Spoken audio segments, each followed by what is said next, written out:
ہمارے پاس 5 کوالٹیز ہیں جو ہم کہتے ہیں کہ یہ کوالٹیز ہیں جو آپ کو آگے لے کے آئیں گی، مطلب پارٹی میں آپ کا درجہ اوپر کریں گی اور آپ پھر اس لیول پہ پہنچو گے جہاں آپ پھر پارٹی کے سینٹر میں فیصلے کرنے میں پھر آپ کی آواز ہو. اور وہ کیا، وہ جواز صاحب نے بہت دفعہ کہا ہے، لیکن میں کیونکہ بتا رہی ہوں آج یہ ریکارڈ ہو رہی ہے اور یہ آپ کو بعد میں بھی آپ اس کو سن سکتے ہیں. وہ کرائٹیریا 5 ہیں. اس میں نمبر 1 یہ ہے کہ آپ میں تنظیمی صلاحیت ہو، مطلب آپ لوگوں کو جوڑ سکتے ہو. کیونکہ ہم بات کرتے ہیں، یہ برابری پارٹی جو ہے یہ بلا تفریق رنگ، نسل، مذہب، قوم، ذات، برادری، جنس، ان سب سے ہٹ کے ہم لوگوں کو ان کے مسائل پہ متحد اور منظم کرنا چاہتے ہیں. تو آپ میں یہ صلاحیت ہونی چاہیے، یہ قوت ہونی چاہیے کہ آپ لوگوں کو منظم کر سکو. اور جتنے زیادہ لوگ اپنے اپنے علاقوں میں لوگوں کو منظم کریں گے، اس سے پارٹی جو ہے وہ آگے بڑھے گی. جتنی زیادہ تنظیمیں ہوگی پارٹی کی، اتنی زیادہ پارٹی کی اسٹرینتھ ہوگی. دوسرا یہ کہ دلیر ہونا چاہیے. دلیر کیوں؟ کیونکہ آپ نے بہت بڑے طاقتور لوگوں کے سامنے کھڑا ہونا ہے. ابھی آپ نے جن لوگوں نے الیکشن لڑا ہے انہوں نے بات کی ہے کہ ان کو کتنے مشکلات آئیں. پیسے والے سامنے کھڑے تھے، بہت سے لوگوں کو تھریٹ بھی کیا گیا، ان کو لالچ بھی دیا گیا کہ اتنے پیسے لے لو آپ بیٹھ جاؤ، لیکن وہ نہیں، انہوں نے یہ مطلب کھڑے رہے وہ. تو اس کے لیے آپ کو تھوڑا سا دلیر، تھوڑا نہیں کافی دلیر ہونا چاہیے. میں آپ کو پرسنل ایکسپیرینس کی بنیاد پہ بتا سکتی ہوں کہ کچھ علاقوں میں جہاں پہ وڈیروں کا یا بڑے بڑے جاگیرداروں کا روب ہے، ان کا دبدبہ ہے، وہاں پہ تو آپ کو زبردستی بٹھا دیا جاتا ہے، وہاں پہ تو قتل تک ہو جاتے ہیں. تو it is not as simple. تو اس لیے آپ کو دلیر ہونا جو ہے وہ بہت ضروری ہے. کیونکہ اگر ہم نہیں کھڑے ہوں گے تو پھر نہیں کھڑے ہوں گے، پھر ہم ایسے ہی رہیں گے، ہم بزدل ہی رہیں گے، ہم بیٹھے ہی رہیں گے، ہم صرف باتیں ہی کرتے رہیں گے، صرف شکایتیں ہی کرتے رہیں گے، ہم کچھ عملی طور پہ نہیں کر سکتے. اور تیسری جو بات ہے وہ یہ کہ آپ سیاست میں کیوں آتے ہیں. سیاست میں ہمارے پارٹی کی طرف سے سیاست میں آنے کا واحد مقصد یہ ہے کہ آپ کے دل میں لوگوں کا درد ہو، آپ کو پتا ہو کہ آپ کے ارد گرد لوگوں کے کتنے مسائل ہیں، کتنی مشکل سے لوگ زندہ رہ رہے ہیں. ہمارے لیے سیاست کاروبار نہیں ہے، ہمارے لیے سیاست اپنی طاقت کے حصول کا مقصد نہیں ہے.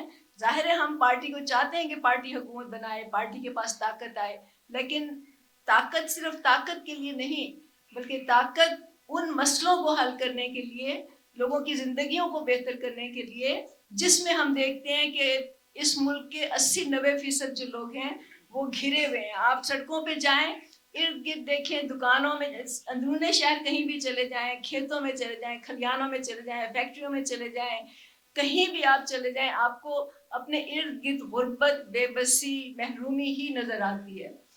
جس کے دل میں اس کا درد نہیں ہے، جس کے دل میں یہ فکر نہیں ہے کہ ان کو کس طرح سے بہتر کرنا ہے، اس کے لیے سیاست ایک شغل ہو سکتا ہے، اس کے لیے وہ مشن نہیں ہو سکتا، اس کے لیے وہ زندگی کا مقصد نہیں ہو سکتا.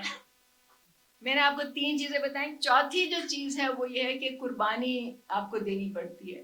اب قربانی مختلف قسم کی ہو سکتی ہے. قربانی آپ اپنا وقت دیتے ہیں، جو سوشل میڈیا پہ لوگ بیٹھے ہیں وہ پارٹی کے لیے کام کر رہے ہیں.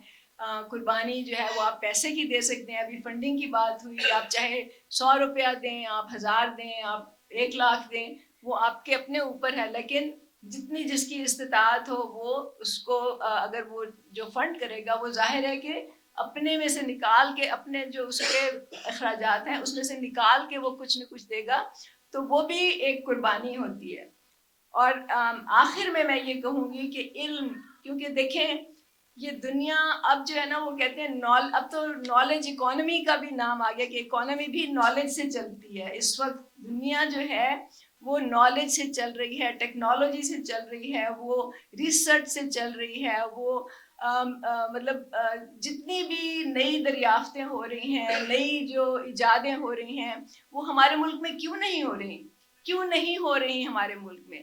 اس لیے کہ یہاں پہ میں آپ کو بتاؤں ایک بہت ہی افسوسناک، یہ تو ہر ایک کو پتا ہے کہ 3 کروڑ بچے اسکول نہیں جاتے، لیکن جو 100 بچے اسکول میں داخل ہوتے ہیں اس میں سے صرف 7 یا 8 کالج کی سطح تک پہنچتے ہیں، اور صرف 3 یا 4 خوش قسمت وہ ہوتے ہیں جو یونیورسٹی کے لیول پہ پہنچ جائیں.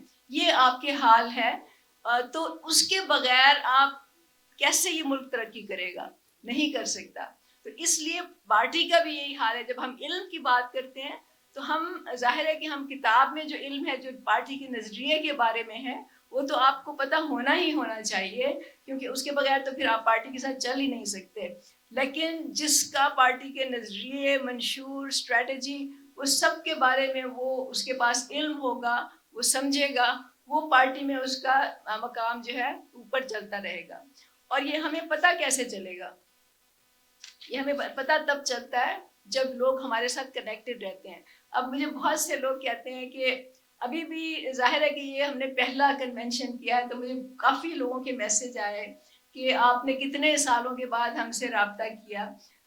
تو میں یہ کہوں گی کہ دیکھیے میرا نمبر اس پارٹی میں پرابلی 50% یا اس سے زیادہ لوگوں کے پاس ہوگا شاید. مقصود صاحب کا نمبر ہے, ہمارا نمبر تو رکشے کی فلیکسز پہ جاتا ہے, پارٹی کے ہر پیمفلٹ پہ ہے. آپ اٹھائیں فون یا واٹس ایپ کریں, آپ کا میسج کا جواب دیا جائے گا. تو ہم پہ نہ ڈیپینڈ کریں, کیونکہ سینٹر میں تو ہم ہر ایک سے رابطہ کرنا بہت مشکل ہے. آپ کے پاس کانٹیکٹ نمبر ہے, آپ کے پاس سہولت ہے کہ آپ کو کوئی بھی سوال ہو, آپ کچھ کرنا چاہتے ہیں, آپ کا کوئی کنسرن ہے, آپ ہمیں کال کر سکتے ہیں, واٹس ایپ کر سکتے ہیں. تو یہ انتظار نہ کریں کہ ہم آپ سے رابطہ کریں گے. آپ پارٹی کے ممبر ہیں, you are most welcome to call, contact, جو بھی آپ بات کرنا چاہیں.